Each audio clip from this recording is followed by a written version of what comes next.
Charge control description of a transistor. The charge control analysis has the merit that it gives further insight into the physical operation of the transistor and in some cases facilitates certain types of calculations. We use it to recalculate the rise time and match it with our previous calculations. We calculate storage time using this description. We shall now pursue the characterization of the operation of the transistor in terms of the charge stored in the base at the junctions. This charge control analysis has the merit that it gives further insight into the physical operation of the transistor and in some cases facilitates certain types of calculations. The diagram on the right hand side is a representation of a PNP transistor. There is a P-type emitter, an N-type base and a P-type collector. The three lines S, SA and A indicate the carrier concentration at saturation, at active region just breaking into saturation and at the active region. W is the width of the base and P0 is the minority carrier concentration.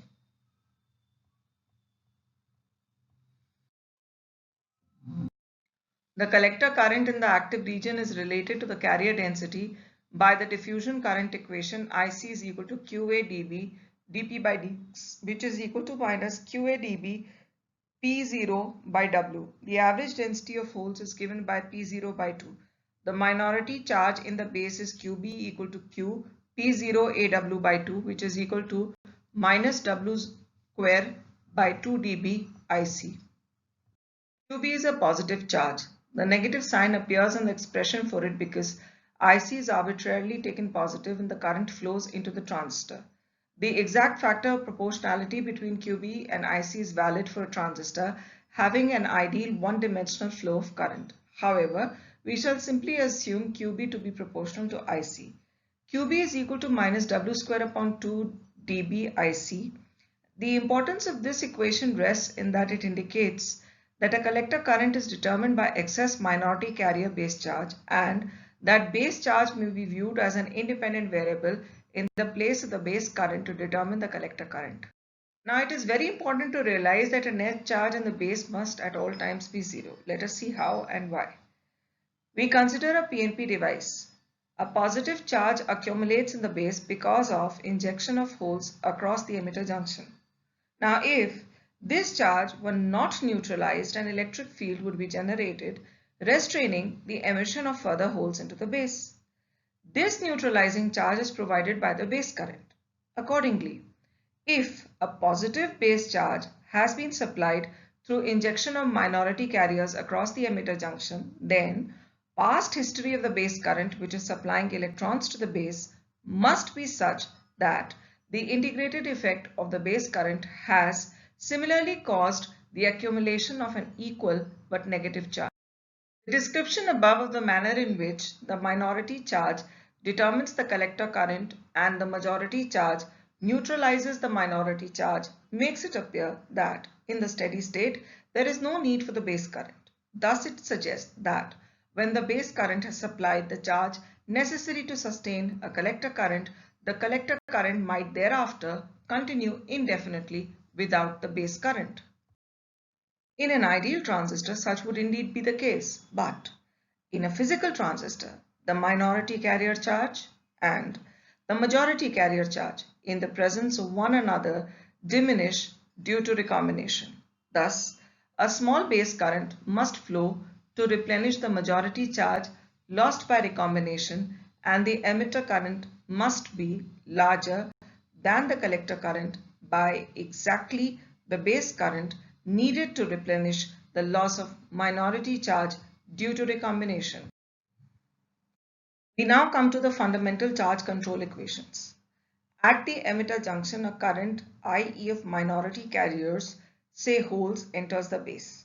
Since the emitter is doped much more heavily than the base, we may neglect the small current across the junction in the opposite direction carried by the electrons.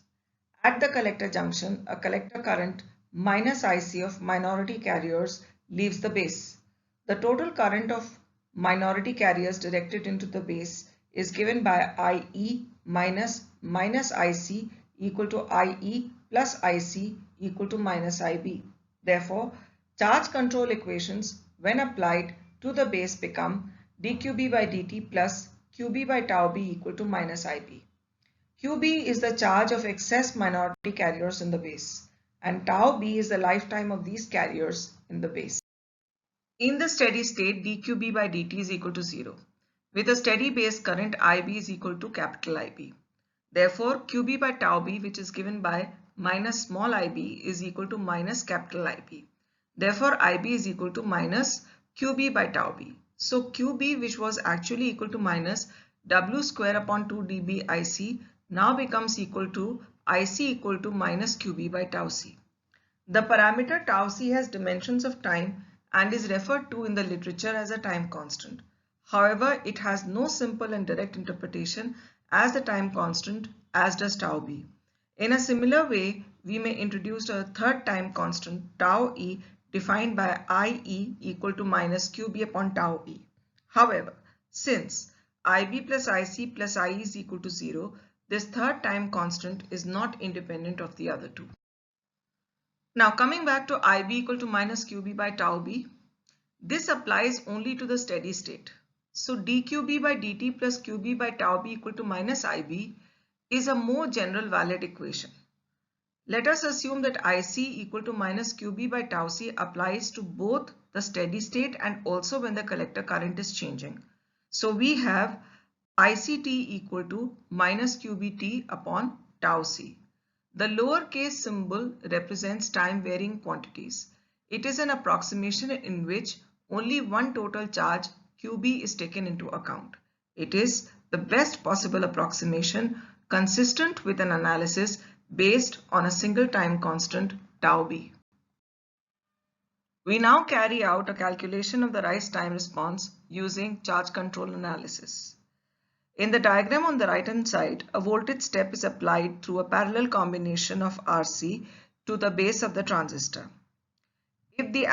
First, we will consider the situation where C is equal to 0. So at the application of the step, the base current is given by V by R, it is equal to I, and we have neglected RBB dash. So dQB by dt plus QB upon tau B is equal to minus IB. QBT is equal to minus tau C ICT. Therefore, minus tau C DICT by dt minus tau C ICT by tau B is equal to minus I. DICT by dt plus ICT by tau b is equal to I upon tau c. If we consider the initial conditions that the collector current is 0 at t equal to 0, then solving for IC we get IC is equal to tau b by tau c I 1 minus e to the minus t by tau b. So IC is equal to HFE I 1 minus e to the minus t by tau b. Therefore, the collector current rises exponentially from its initial to its final level and the rise time is given by TR is equal to 2.2 tau b. Next, let us take C not equal to 0. The step will cause an injection into the base of a charge of majority carriers of magnitude CV. As a consequence, there will appear a charge of minority carriers QB is equal to minus CV and a collector current IC given by CV upon tau C. The collector current will abruptly change to this value but will not persist. The base charge QB will decay with a time constant tau b. IC will fall to HFE I equal to tau b upon tau c V upon R with this same time constant. It is now clear how we may cause an abrupt change in collector current and arrange that the collector current sustain its new value. Suppose we have a voltage step V and we desire an abrupt change in the collector current IC, then we should select a capacitance C equal to tau c IC upon V. The stored base charge then has a magnitude CV. To sustain this charge, we require a base current IB given by QB upon tau B, or V upon R is equal to CV upon tau B. RC is equal to tau B, so that R is determined. To summarize, if we select RC equal to tau B, then the charge which appears in the base in response to the step is of such a magnitude that the continuous current through R is just adequate to replace this charge at the same rate at which it is decaying owing to recombination. If R is selected smaller than that required by RC equal to tau B, then the steady state base current is larger than that required to sustain the initial base charge. The base charge grows with time as does the collector current. Thus, when RC is adjusted so that the step in the collector current is sustained at its final value without falling off or growing, then RC is equal to tau B. And with this adjustment, tau C is equal to CV upon IC. Now we consider the rise time response, including the transition capacitances. We shall develop an analysis in a manner which will make clear the correspondence of the stored base charge method with the equivalent circuit method. Basic conservation of charge relationship is now modified to read d by dt of qb plus qte plus qtc plus qb upon tau c to be equal to minus ib. In this equation, the increment minus ib dt must equal the increments dqb, dqte, dqtc and qb dt by tau c. The base charge must supply a majority charge which neutralizes excess stored minority charge. It must also supply charges dqte and dqtc which appear on the emitter and collector transition capacitances CTE and CTC. dqb, dqte, dqtc and qb dt by tau c are increments which are calculated separately. We first calculate the minority carrier base charge increment dqb. In the hybrid pi-equivalent circuit, we saw that CE was equal to CD plus CTE. CD is the diffusion capacitance which equivalently stores base charge in the active region. CTE is the emitter junction transition capacitance. dqb is equal to minus CD dVb dash E. The negative sign exists because it is a minority charge. RC is the collector circuit resistance and let us assume that it is small. IC is equal to GMVB dash E. So dqb is equal to minus CD upon GM dic. The emitter transition capacitance charge change dqt is calculated as follows. It is given by minus CTE by GM dic. Analogous to dqb, the charge which must be supplied to the transition capacitance at the emitter. In this case, the total emitter capacitance C is equal to CD plus CTE. Therefore, dqb plus dqte is equal to minus C by GM dic, which is given by minus 1 upon omega t dic. If we refer to the lectures on broadbanding, we will find that Ft is given by Gm upon twice by Ce. So omega t is equal to twice by Ft. Next, we calculate the collector transition capacitance charge increment dqtc. The charge which must be supplied to the collector capacitance Cc is given by minus Cc dVc. dVc is the change in collector voltage. If the transistor collector circuit resistance is Rc, a change in collector current dic will change collector junction voltage by Rc dic. Hence, dqtc is equal to minus Cc Rc dic. Next, we calculate the recombination charge. It is the charge which must be supplied to replace that lost by recombination, and it is given by qb dt by tau b in time dt. It is equal to minus Ic t equal to minus qb t by tau c. HFE is equal to tau b by tau c. Therefore, qb by tau b is equal to minus Ic HFE. Next, we consider the rise time response. After having calculated all these increments, the equation d by dt of qb plus qte plus qtc plus qb by tau c equal to minus ib becomes d by dt of minus 1 upon omega t ic minus cc rc ic minus ic upon hfe, which is equal to minus ib, or ib is equal to 1 upon omega t plus cc rc dic by dt plus ic upon hfe. On the right hand side are shown the waveforms of the collector current normalized for fixed C and several values of R. As was indicated in our analysis previously, if we take the value of R to be exactly equal to tau B upon C, then the collector current is sustained as required. If R is taken to be less, then the base charge grows. If it is taken to be more, then the base charge decays. If IC is equal to 0 at t equal to 0 and IB is equal to IB1 as applied at the base, then the solution of the above equation is IC is equal to HFE IB1 1 minus e to the minus t by tau R, where tau R is given by HFE upon omega t 1 plus omega t CCRL. Neglecting the effects of recombination, tau R is equal to 0.8 tau r upon N1, which is equal to 0.8 tau r upon HFE ICS upon IB1. Next, we calculate the storage time using the charge control analysis. In the active region, the transistor has a stored majority base charge QB equal to IB tau B. This relationship between the base current and the base charge applies up to the point of saturation where the base charge is QBA and is maintained by a base current IBA. When the transistor is in saturation, the base charge consists of the charge QBA and the saturation charge QBS.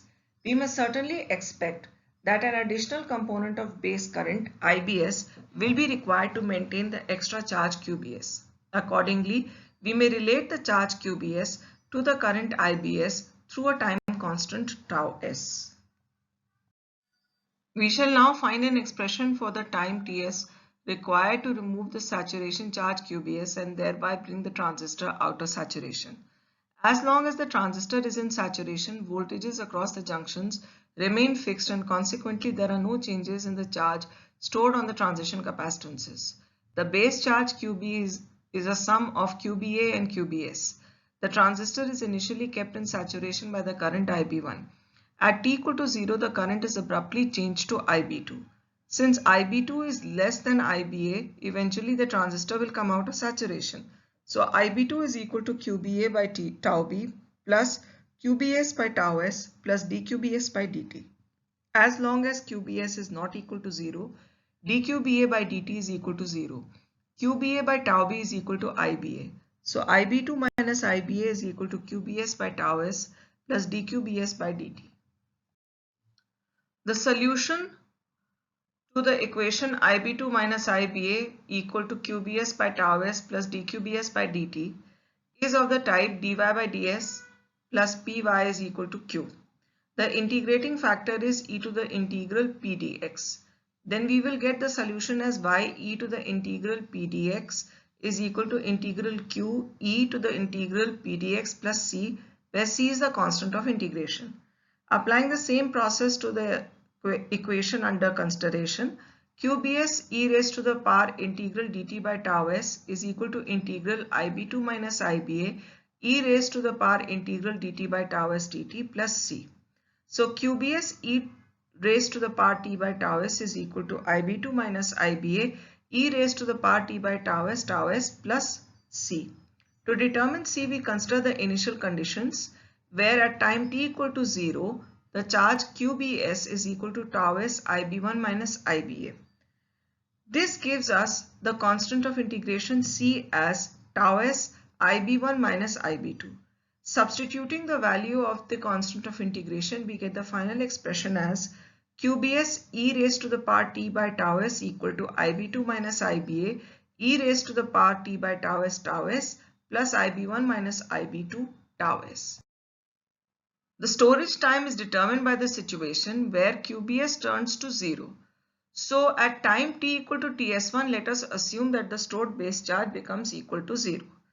TS1 comes out to be equal to tau s ln IB1 minus IB2 upon IBA minus IB2. IB is the base current at the boundary between the active and the saturation regions, and it is given by IBA equal to ICS upon HFE. If the storage time is small, the recombination is negligible, and QBS upon tau s can be dropped and the differential equation becomes IB2 minus IBA equal to dQBS by dt, giving us the solution TS1 equal to minus tau s IB1 minus IBA upon IB2 minus IBA. IB1 minus IBA is equal to IBS is equal to QBS by tau s is then the current required to maintain the excess saturation charge. Since IB1 minus IBA and IB2 minus IBA are of opposite signs, then TS1 is positive. Equation for TS1 gives a larger than real estimate of storage time because recombination has been neglected. Since some of the excess charge is disappearing owing to recombination, then the time necessary to remove the stored charge will be less than that calculated above.